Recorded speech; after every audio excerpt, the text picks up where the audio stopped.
As paz, meus irmãos. Amém. Boa noite. Como o nosso irmão Acácio já adiantou, talvez você tenha achado estranho a leitura antes da pregação ser Mateus. Isso quer dizer que não será Mateus que nós iremos expor hoje. Isaías capítulo 7.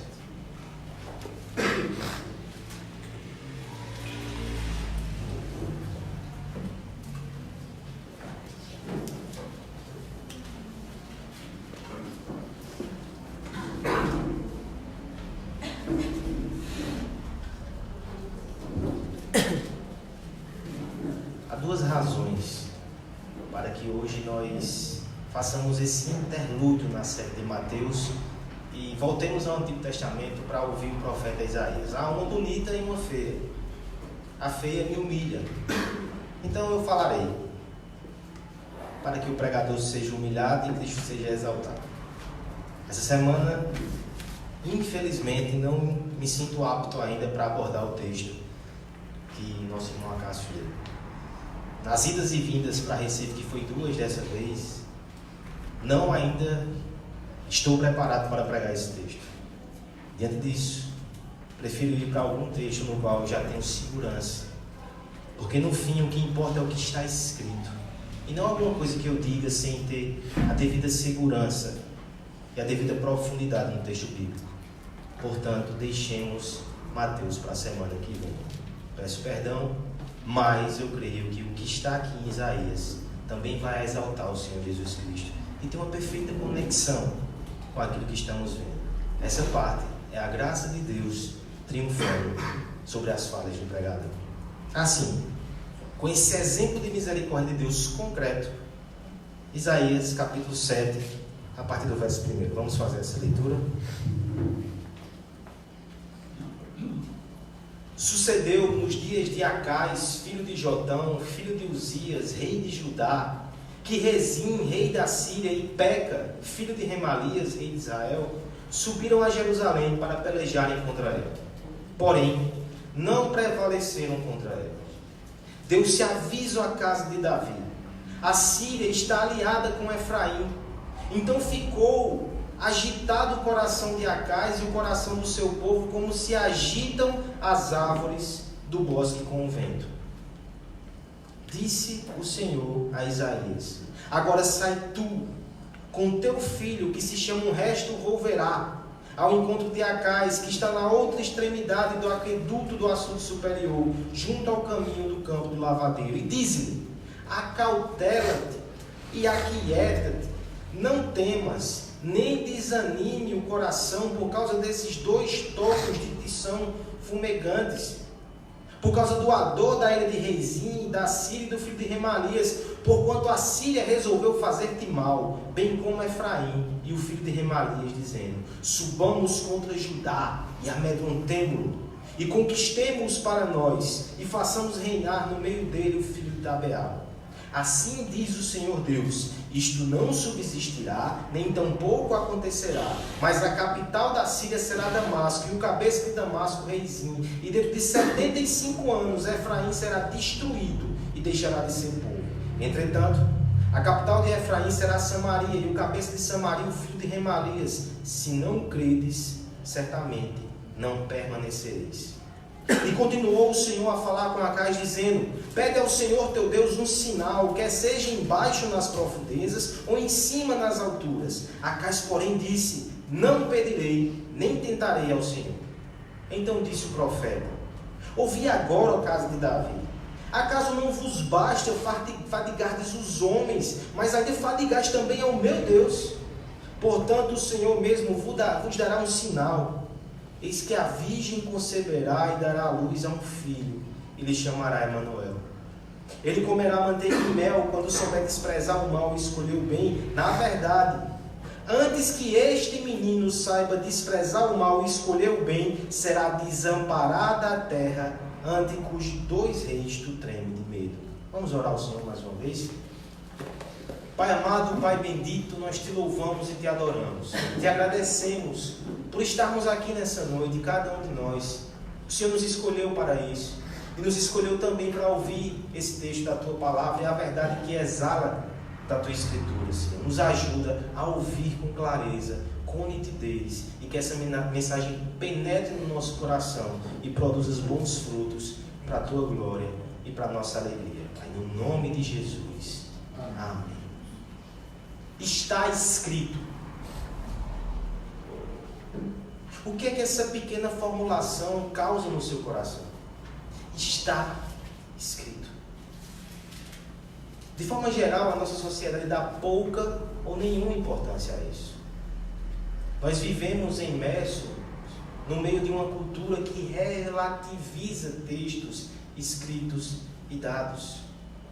De um lado, a academia, por muito tempo, acalentou uma espécie de relativismo snob e arrogante, que não se importa com o que os autores escrevem. Eles até defendem a tese que o autor está morto, importa como eu interpreto as palavras e os discursos. Relativismo. Não se importam com o está escrito. De forma popular, nós também sentimos isso. Sentimos isso até de uma forma radicalizada, muitas vezes, com as pessoas, quando não importa o que está escrito, importa no que eu sinto, importa o que eu creio. Não à toa, nós temos pessoas que hoje duvidam de coisas fundamentais, até de dados científicos. A Terra plana está aí para não me deixar mentir. É nesse cenário que nós estamos inseridos. O está escrito parece não fazer tanta diferença. E nisso, meus irmãos, há um abismo gigantesco com os leitores do Evangelho de Mateus. Eis a primeira conexão de Mateus com esse texto. Nós, na semana passada, vimos Mateus descrever uma genealogia. O que está escrito tem importância. Na sequência, no capítulo 1 restante, no capítulo 2 de Mateus, que ainda veremos nas próximas semanas, ele vai usar o artifício do está escrito 5 vezes. 5 vezes, 5 fatos. Mateus, passo a passo, vai mostrar. Isso aconteceu porque está escrito.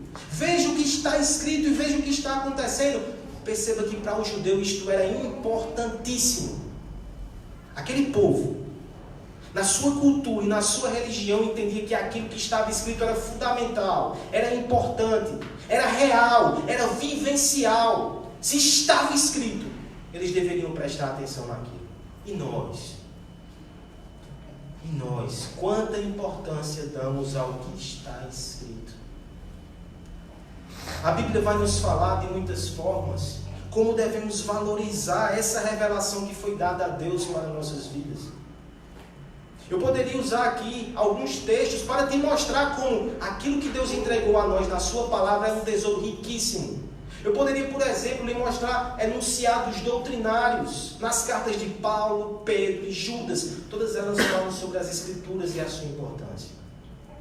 Se você não queria uma exposição mais racional, doutrinária, eu poderia apelar para as suas emoções, porque os salmos fazem isso. Salmo 19 vai nos mostrar as dinâmicas do nosso coração, as nossas emoções, como são afetadas pela Escritura, pelo que está escrito. Em terceiro lugar, eu poderia te contar uma narrativa. Eu poderia mostrar na própria Bíblia histórias do povo de Deus, de homens de Deus, que acreditaram naquilo que estava escrito e tiveram livramentos maravilhosos. Certamente isso animaria o nosso coração. E por fim, uma quarta hipótese seria profecias.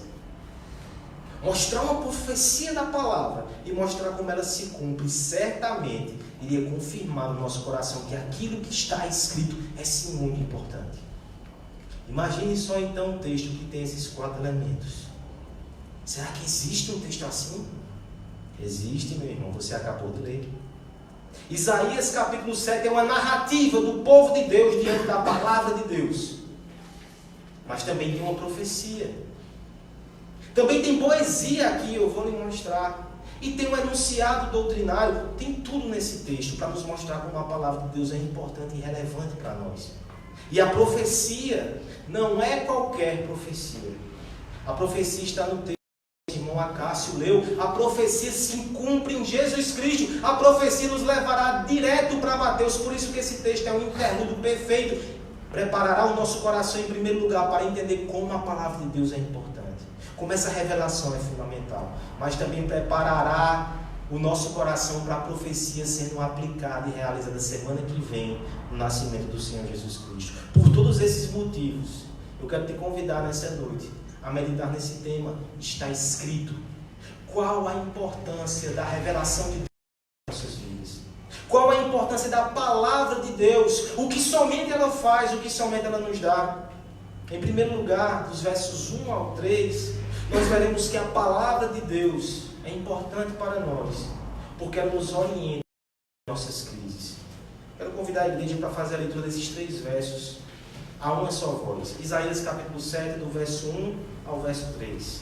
Sucedeu nos dias de Acais, filho de Jotão, filho de Uzias, rei de Judá, e Rezim, rei da Síria, e Peca, filho de Remalias, rei de Israel, subiram a Jerusalém para pelejarem contra ela, porém não prevaleceram contra ela. Deus se afligiu a casa de Davi, a Síria está aliada com Efraim. Então ficou agitado o coração de Acais e o coração do seu povo, como se agitam as árvores do bosque com o vento. Disse o Senhor a Isaías: agora sai tu com teu filho, que se chama Resto Volverá, ao encontro de Acais, que está na outra extremidade do açude superior, junto ao caminho do campo do lavadeiro. Começamos então falando sobre crises. Talvez teu ouvido logo reaja: não, por favor, crise não. Esse vocabulário me incomoda. Crise na economia, crise na política do país, crise na minha família, talvez crises interiores, psicológicas. Como temos crise nesse mundo caído. E importa lembrar a cada um de vocês que o cristão não está imune e isento a crises. Pelo contrário, ele recebe até crises novas que ele não tinha quando estava no mundo. A diferença é que nas nossas crises nós temos um auxílio que o homem sem Deus não tem. O auxílio da palavra de Deus e da sua revelação. Veja como isso se apresenta no texto. O verso 1 nos apresenta um cenário de crise geopolítica. O rei Acais, que é o rei de Judá, ele recebe um comunicado que o deixa muito preocupado. O rei da Síria e o rei de Israel, ou seja, as outras 10 tribos que se rebelaram e se afastaram dele, uniram-se e estão o pressionando. Naquele cenário da Palestina, neste momento, uma nova potência havia surgido e tinha amedrontado todas as nações vizinhas. Não é a Síria, é a Síria.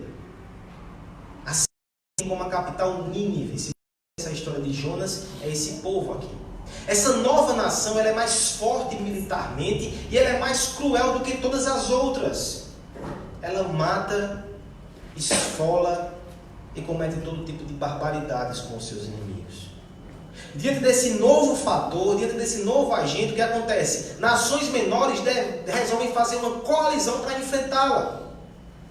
Síria e Israel se juntam para enfrentar a Síria do outro lado. E no meio, Judá. A pequena Judá está no meio de toda essa confusão. E ela recebe uma intimação: ou você se junta a nós, ou nós passaremos por cima de você quando formos enfrentar a Síria. Essa é a crise que se revela a Acais. E se você perceber bem, o final do verso 1 do capítulo 17 vai dizer: porém não prevaleceram contra ela. O plano daqueles homens não ia dar certo. Mas Acais não tinha essa revelação ainda. Talvez você diga: rapaz, é compreensível. Deixa eu lhe dar outras informações. Judá, por ser um reino pequeno, já havia sofrido nas mãos das 10 tribos rebeldes de Israel. Tinha perdido batalhas. E tinha perdido batalhas também da Síria, ou seja, já perdeu para os dois. Imagina os dois juntos contra eles. Acais estava amedrontado. Não sabia o que nós sabemos no final do verso 1. Mas antes que você faça uma defesa muito enfática da posição de Acais e do seu temor, ele tinha outras e outras porções da revelação de Deus que o estavam a confiar em Deus no meio daquela batalha. Veja, portanto, o que acontece no verso 2. Ele recebe esse aviso E o texto de forma muito enfática não diz, ele se curvou ao Senhor, buscou o seu auxílio, buscou a sua palavra e se fortaleceu. Não, o texto vai dizer que o seu coração ficou agitado. Não só o seu coração é o coração do povo. O povo olhava para o rei e dizia, se o rei tem, o que será de nós? Se o rei não tem confiança em Deus, se o rei não tem confiança na nossa capacidade de defender-se, o que será de nós? O verso 2 vai dizer que o coração do rei, o coração do povo, ficou como folhas que são sopradas pelo vento. Não são raízes, são folhas, coração agitado.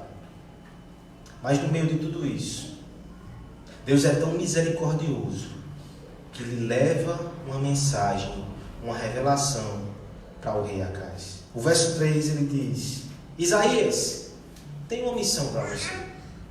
Sai tu com o teu filho, que se chama, prestem atenção no filho, um resto volverá.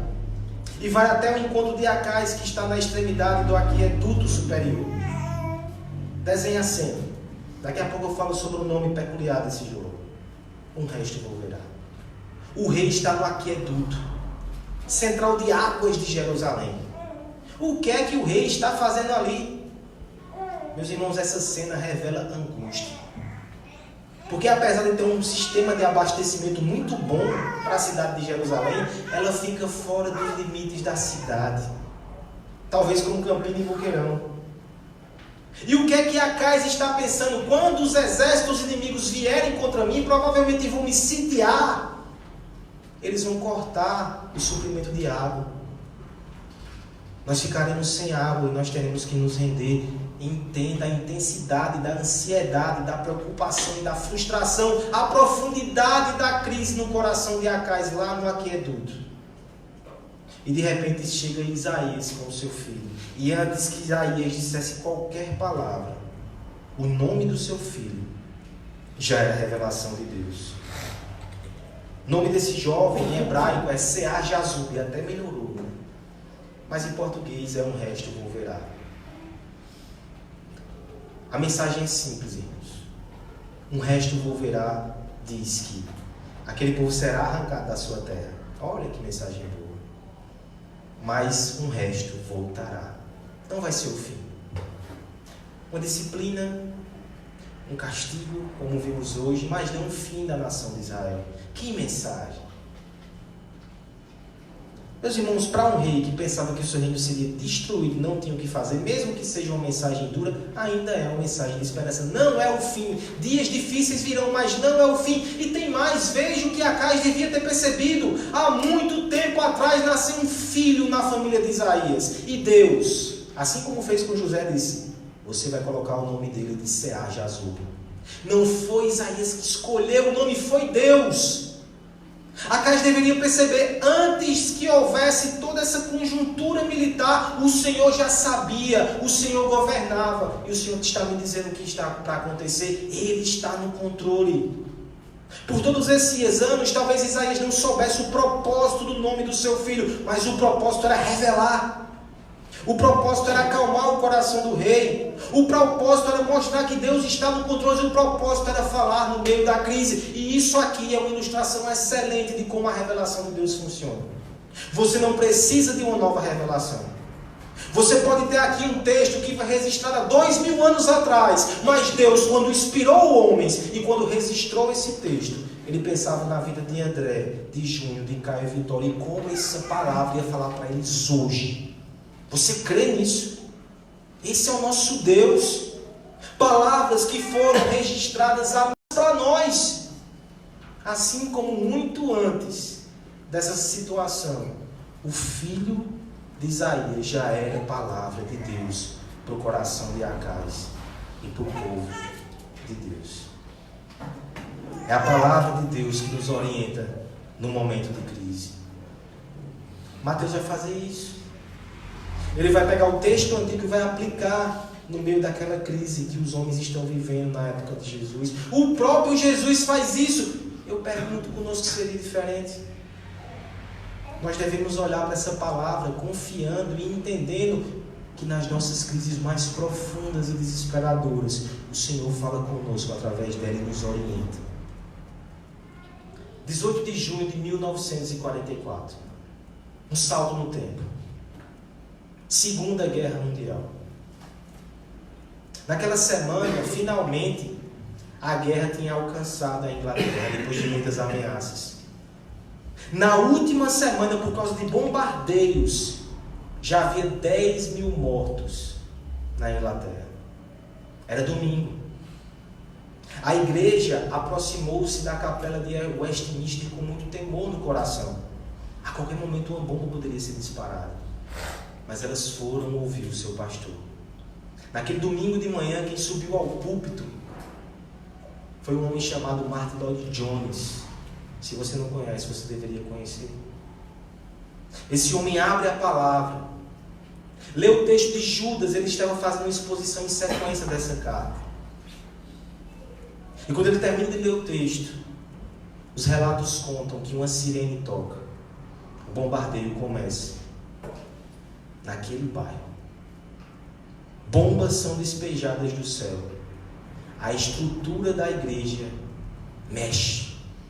O pó fino da construção começa a cair sobre os membros. O silêncio sepulcral.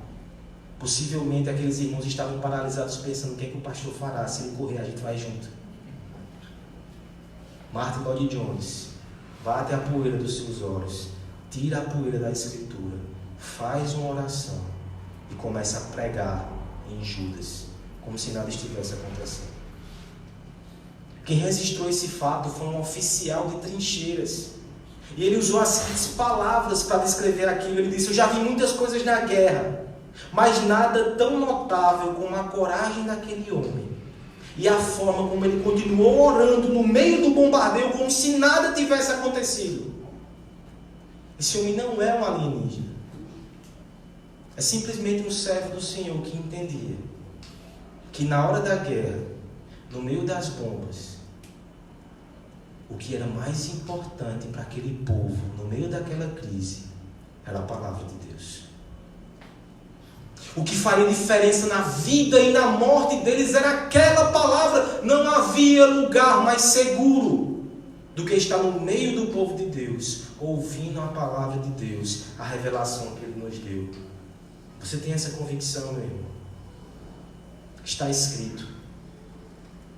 A revelação de Deus é importante em primeiro lugar, porque para nós ela é orientação no meio das nossas crises.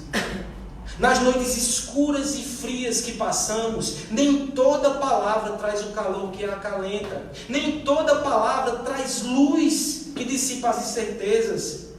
É por isso que nos dias de crise nem todas as vozes são bem-vindas. Você já passou por isso? Algumas vozes nós precisamos que sejam silenciadas. Sim, às vezes é melhor o silêncio do que pessoas que não vão trazer boas direções para nós. Mas o silêncio é um pouco perturbador. No dia de angústia, no dia da incerteza, nós queremos uma voz de sabedoria que nos aponte uma direção. Quando a Escritura é aberta, um feixe de luz, um raio de sol invade a nossa escuridão. Uma voz límpida e forte nos arrebata, nos orienta. É a palavra de Cristo que traz conforto ao cansado.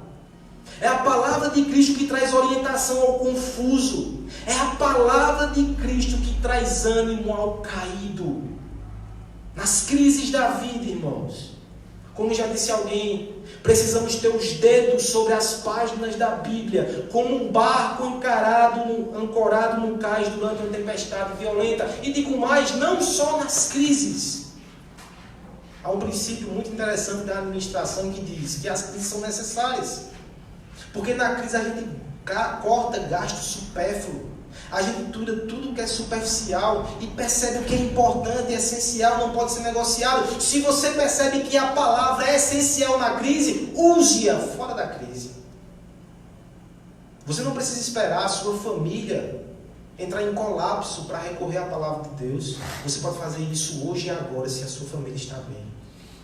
Você não precisa ter o casamento no meio de uma crise conjugal terrível para se curvar e pedir orientação a Deus. Acesse esse conhecimento profundo hoje e já edifica o seu lar num bom caminho. Você não precisa ter o seu filho envolvido em drogas ou entregue a qualquer outro vício que está o corrompendo. Você pode educá-lo hoje e agora. Você não precisa ter uma crise profunda de ansiedade no seu coração para recorrer à palavra. Você não precisa esperar o desemprego, a crise no seu emprego. Oriente-se hoje pela palavra de Deus. Se você está aqui hoje e não tem o hábito de meditar nessa palavra, talvez a crise que te trouxe até aqui é Deus te chamando para ouvir a sua voz, aprender a confiar nele e seguir o seu caminho. Essa revelação é maravilhosa. Está escrito. Isso é glorioso para nós. Por que a revelação é importante? Em primeiro lugar, o texto nos mostra porque ela nos orienta em nossas crises. Mas em segundo lugar, dos versos 4 ao verso 9, a revelação também nos desafia a fazer a vontade de Deus.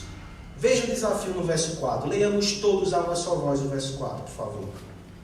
E diz-lhe: Acautela e aquieta-te, não temas, nem se desanime o teu coração, por causa desses dois tocos de tições fumegantes, por causa do ardor da ira de Rezim, e da Síria, e do filho de Remalias.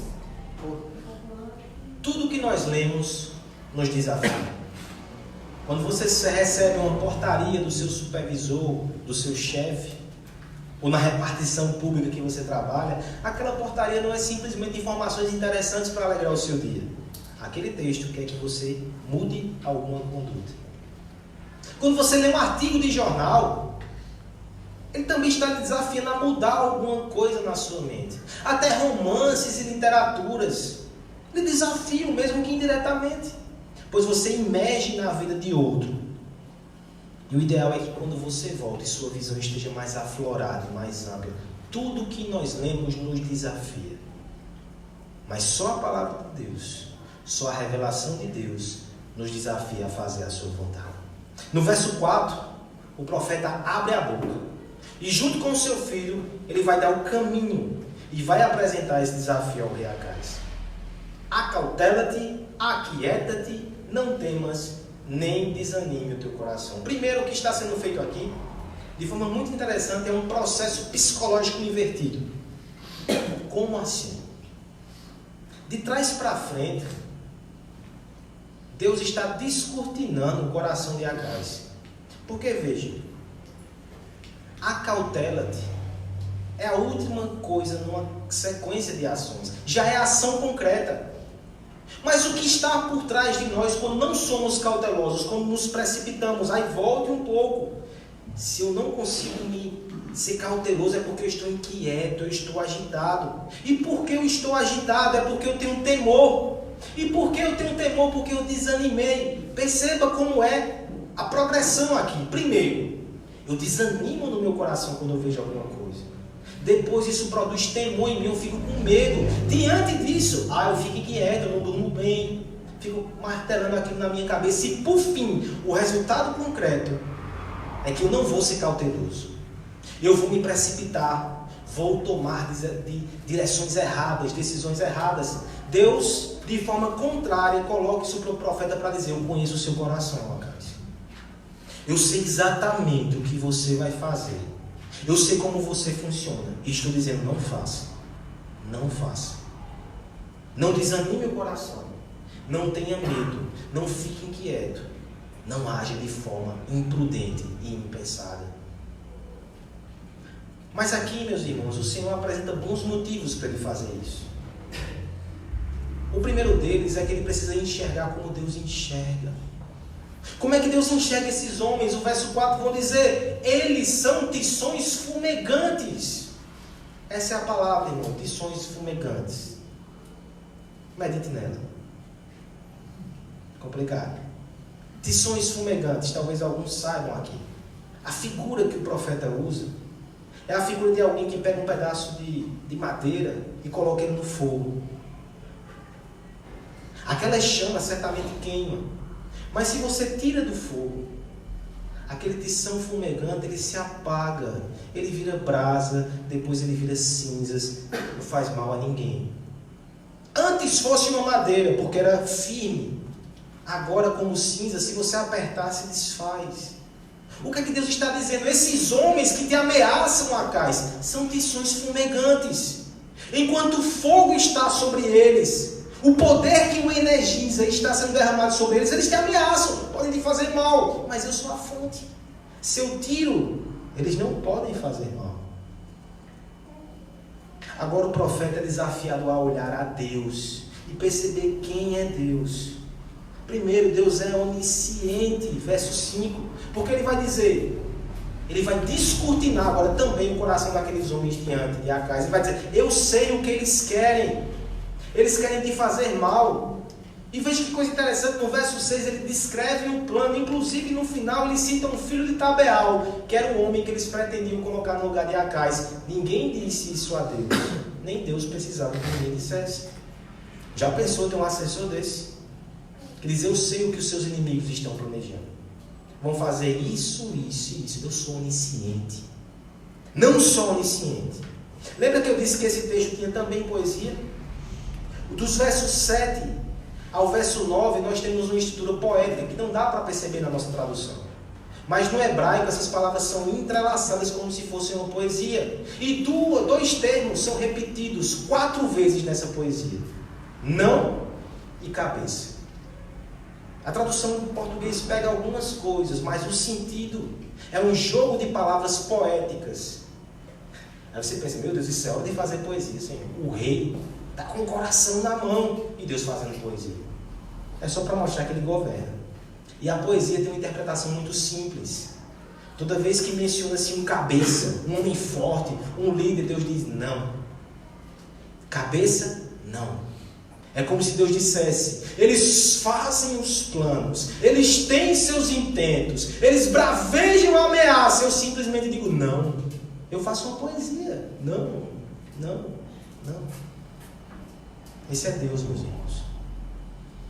Se Acais crer nesse Deus, esses homens não podem tocar, nem podem fazer mal. O desafio está aí no final do verso 9. Se não credes, certamente não permanecereis. O desafio é, haja conforme a minha palavra, confie na minha promessa, entenda e obedeça o meu parecer, você vai permanecer. Mas se você for incrédulo, se você continuar com medo, se você agitar o seu coração, ficar inquieto e for imprudente, você não vai permanecer. Olha que desafio. Que outro texto desafiaria alguém assim? Qual é outro texto que você lê nesse mundo que te desafia a andar pela fé? Qual? Você vai achar aí fora muitos conselhos, muitas dicas interessantes. Mas um texto que diz que você deve morrer para si mesmo e caminhar não pelo que vê, ser fiel a Deus, mesmo que aquilo te traga danos. Onde é que você vai ver isso? Hoje à tarde eu lia um texto muito interessante, um livro de Terry Tripp chamado Pastoreando o Coração dos Filhos ou das Crianças, algo assim. Como? Das crianças. E ele trazia uma reflexão muito interessante sobre os objetivos que nós pais temos na criação dos filhos. Por exemplo, muitas vezes nós criamos os filhos para serem bem-sucedidos. Só que esse tipo de objetivo, qualquer pessoa aí fora no mundo quer. E no final os filhos crescem, absorvem esse tipo de entendimento, são totalmente materialistas. Podem ser até bem-sucedidos financeiramente. Mas é só isso que a gente quer para os nossos filhos? Alguns pais treinam e educam os seus filhos a crescer nesse mundo, a conquistar as coisas pela força. E de repente essas crianças crescem, se tornam egoístas, passam por cima do sentimento dos outros. É só isso que a gente quer para os nossos filhos? Entre tantos manuais entre tantas palestras interessantes, nós já vimos muito discurso que ensina o nosso filho a ter autoestima. Mas você já viu, fora do evangelho da palavra de Deus, alguém ensinar os nossos filhos a morrer pelos outros, a se sacrificar, a amar, a servir, não por interesse próprio? O autor vai dizer que criar os filhos para a glória de Deus é diferente de tudo que a gente pode achar aí fora. Ele dá um exemplo concreto. O exemplo de uma criança que está enfrentando algum tipo de bullying, ou até mesmo alguma agressão física na escola. Nesse momento, revela-se muito de como os pais vão agir e o que eles querem para o filho. Talvez um pai diga, bata, reaja. Talvez outro diga, corra, fuja, ignore. Todos esses conselhos estão aí à nossa disposição. Você é que sabe o que vai dizer ao seu filho. Mas há um tipo de princípio que só a palavra de Deus dá. Mesmo que você denuncie esse agressor por justiça à condenação, você vai orar por ele. No dia que ele se machucar, você vai socorrer. No dia que precisar, você vai amar e vai estender a mão, porque é isso que Cristo fez. Eu lhe pergunto, que livro de educação de filhos vai nos ensinar o Evangelho? E vai ensinar as nossas crianças a aparecer com Jesus Cristo. Vai ensinar nossas crianças a viver para a glória de Deus e não para a sua própria glória. É só o Evangelho. É só lendo essa palavra que somos desafiados a morrer por nossa esposa, a viver por nosso marido, a amar os nossos irmãos aqui na igreja, mesmo que sejam diferentes, a perdoar, a recomeçar, a servir sem esperar nada em troca, a deixar de lado objetivos egoístas e viver para o próximo e viver para Deus. Só na Escritura nós seremos desafiados. Se você quer viver para você mesmo, e essa inclinação normal do nosso coração, nós acharemos aí tantas pessoas escrevendo coisas bonitas para nos ajudar a viver para nós mesmos. Só que nisso não há satisfação, não há alegria, não há casamento que fique de pé. Esse fim de semana nós conversamos com 2 casais de noivos. E a pauta principal da nossa primeira conversa de preparação pré-nupcial é essa: você não casa para você mesmo, você casar para o outro. O seu objetivo é fazer o outro feliz e glorificar a Deus. Esse tipo de instrução que vai contra o nosso coração, contra a nossa natureza, mas é o caminho da verdadeira felicidade, só a palavra de Deus tem. Só a palavra de Deus nos dá. Você vai ouvi-la? Você tem ouvido? Você tem sido desafiado aqui semana após semana a mudar? Se você não tem sido desafiado, Deus vai cobrar de mim. Mas se você tem sido e não tem mudado, Deus vai cobrar de você. Hoje pela manhã, nosso irmão Everaldo falou sobre arrependimento. E no seu boletim tem uma frase muito interessante sobre arrependimento. Não leia agora, leia depois.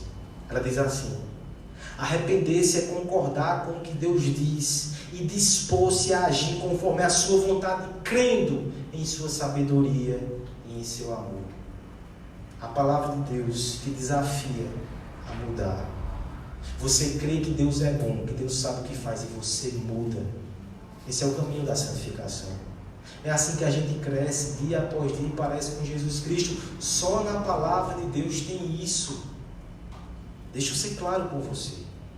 Não é você que está avaliando criticamente esse texto, não. É Ele que está avaliando você. E diante dele, você precisa ser confrontado. E você precisa mudar para a glória de Deus e para a sua alegria também. Somente a palavra faz isso. Está escrito. E essa revelação é muito importante porque, em primeiro lugar, ela nos orienta em nossas crises. Em segundo lugar, ela e somente ela nos desafia a fazer a vontade de Deus. E por fim, essa palavra, essa revelação é importante para nós, porque ela nos conduz a Jesus Cristo. Glória a Deus. Verso 10 e do verso 10 ao verso 12, por favor, façam a leitura. E continuou o Senhor a falar com Acais, dizendo: Pede ao Senhor teu Deus um sinal, quer seja embaixo nas profundezas ou em cima nas alturas. Acais, porém, disse: não pedirei, nem tentarei ao Senhor. Só daí. Esse é o momento que eu preciso ser mais claro ainda do que eu já tenho me esforçado para ser. Você não precisa só de informação. Eu te disse que a palavra de Deus dá informação, mas você não precisa só disso. Tem muita gente culta que sabe demais que fracassa. Você também não precisa só de desafios, imperativos e ordens. Tem muita gente aí que é muito moralista e também fracassa. Você precisa de um redentor. Alguém que não fracasse. Mas a palavra de Deus também nos dá isso. Ela nos informa, ela nos desafia e ela nos dá Jesus Cristo, que é aquele que não fracassa, mesmo quando fracassamos. Veja como isso se revela nesse texto de forma maravilhosa. Temos aqui um desafio sendo colocado a Acais. Parece uma proposta, mas é um desafio. O Senhor diz: Acais, pede um sinal no céu ou na terra. Essa história de sinal da Bíblia é um pouco complicada, porque tem momentos que Deus não dá sinal. Você tem que crer. Tem momentos que Ele dá sinal até certo momento, depois recrimina. Foi assim com Moisés. Mas no caso de Acais, Ele diz: Acais, pede o sinal que você quiser. E Acais aqui é mais crente do que Deus. Você já foi mais crente do que Deus? Acais é. Acais não. De forma alguma eu farei isso com Deus. Não pedirei, nem tentarei ao Senhor. Antes que você admire demais a religião desse homem, ele está errado. Deus disse que ele podia pedir. Sabe o que está acontecendo aqui? Os bastidores políticos. Acais já tinha decidido no seu coração que faria uma aliança com aquelas duas nações. E ele sabia que se Deus desse um sinal, ele estaria comprometido com Deus. Mais ainda, ele queria sair de fininho. Não ouvi nada, não sei de nada. Leva teu filho daqui, Isaías. Muito obrigado, Deus. Vá, por favor, ajudar outra pessoa. Eu estou bem. Quando nós negamos os sinais que Deus dá, parece respeito, mas é desprezo. Calvino vai comparar, por exemplo, quando nós negamos batismo, Santa Ceia, dizemos são sinais. Não, isso é religiosidade, é coisa muito infantil. Deus está dando sinais, a gente abraça, a gente aceita. Acais não aceitou. Aqui eu quero lhe dar 2 destaques nesse texto para mostrar como ele é essencial. Não só aqui, mas em toda a história da Bíblia. Sim, toda a história da Bíblia. Esse texto ele se destaca. Primeiro, na estrutura dele, ele mostra um enfoque aqui no meio desse texto. Nós temos aqui uma estrutura poética. Na literatura hebraica, talvez alguns conheçam, é chamado de quiasmo. Como é que funciona um quiasmo? Quando nós lemos um texto, na nossa cultura, a gente começa na introdução, no meio do texto, e quando chega no final, a conclusão é aquilo que importa, aquilo é o foco. No entanto, no quiasmo é diferente. A verdade, ela vem pelas beiradas e vai chegando até o meio. Perceba como isso acontece nesse texto. Olha a estrutura poética como é interessante. O texto começa nos versos 1 e 2, falando sobre uma ameaça contra Judá. Quando você vai para o verso 16, nós temos a ameaça sendo confirmada. O juízo vai chegar. Olha as extremidades. O tema é a ameaça. Logo depois, entrando mais no texto, nós temos do verso 3 ao verso 6, o filho de Isaías como uma profecia. Nos versos 13 a 15, lá na outra ponta, fechando o arco, nós temos o filho que vai nascer, Emanuel. Olha a relação. Fechando mais para o meio agora, os versos 7 a 9, nós temos uma palavra de garantia do Senhor. Eu vou sustentar você, eu vou frustrar os planos das nações inimigas. Na outra ponta, nos versos 10, nos versos 11 a 12, nós temos o sinal de Deus e a ameaça de Deus. Qual então é o meio do texto? O meio do texto, o coração do texto, é a proposta que Deus faz a Acais. Esse é o centro. Todas as pontas convergem para aqui. Isso é essencial. O centro desse texto é a reação de Acais. Será que ele vai crer? Será que ele vai agir conforme a palavra de Deus? Será que ele vai aceitar o desafio? Deixa eu dar uma péssima notícia. Acais fracassou. Acais fracassou.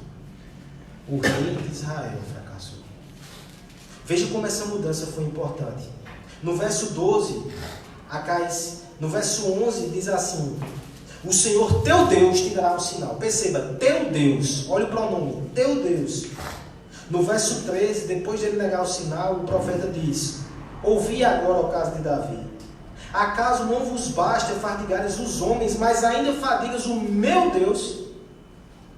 Percebe que o profeta não diz mais que Deus é o Deus de Acais. Ele foi rejeitado. Não só ele, mas a casa de Davi. A partir desse momento há um declínio. O rei fracassou. Depois disso vai vir exílio.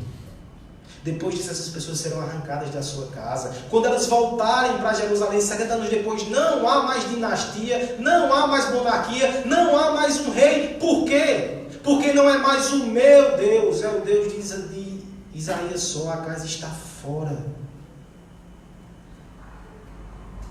Mas o texto não termina com fracasso, irmão. Para fazer porque no final Deus diz: eu vou dar o sinal de todo jeito, viu, Acais? O sinal não é para você. O sinal não é para Acais, é para Cássio. É para Rebeca. É para ele. O sinal é para o meu povo. Você não é, mas o meu povo vai ter o sinal. Olha o sinal, irmãos.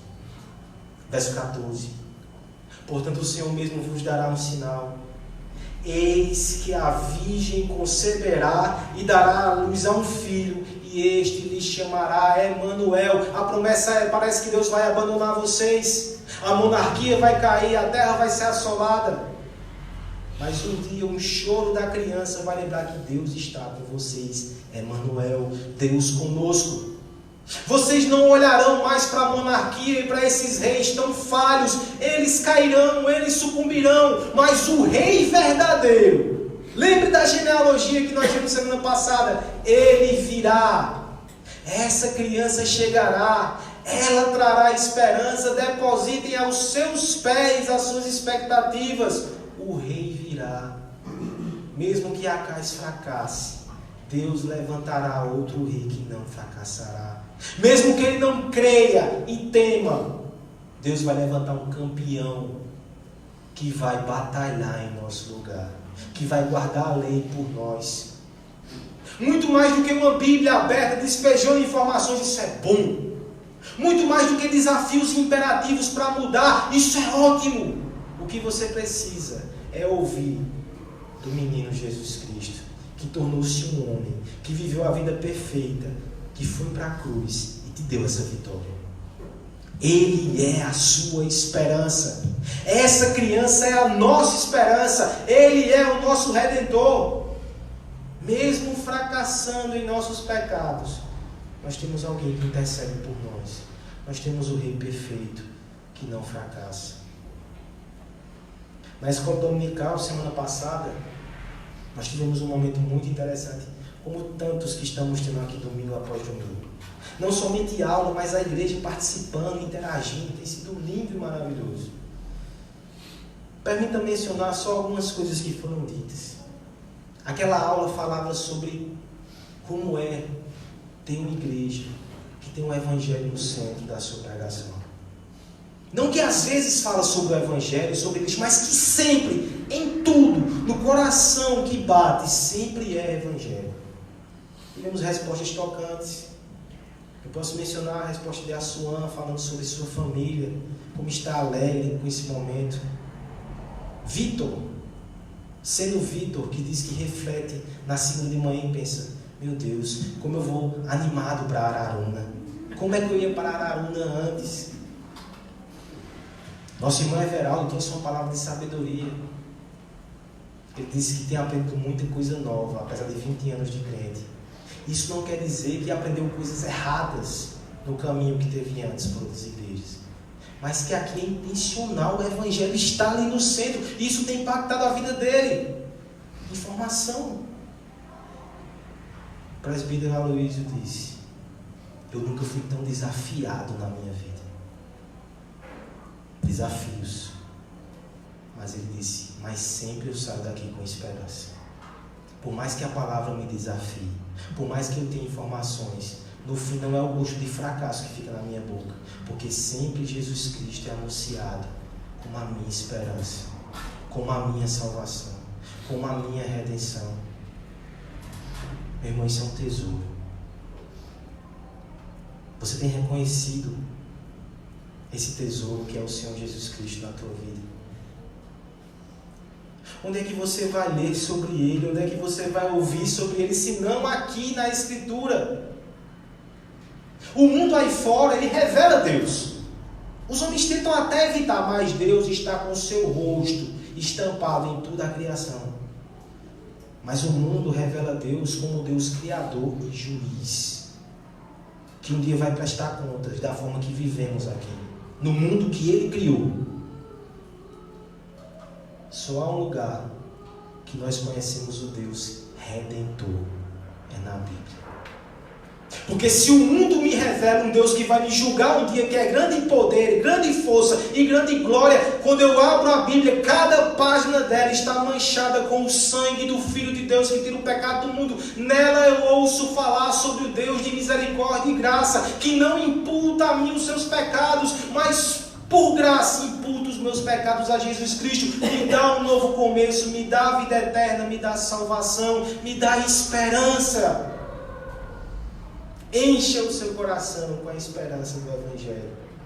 E essa é a última e principal razão. Porque eu valorizo o que está escrito. Porque o que está escrito me ensina sobre Cristo. Aquele que escreveu o meu e o seu nome no seu peitoral como sumo sacerdote. E subiu o monte da caveira carregando uma cruz.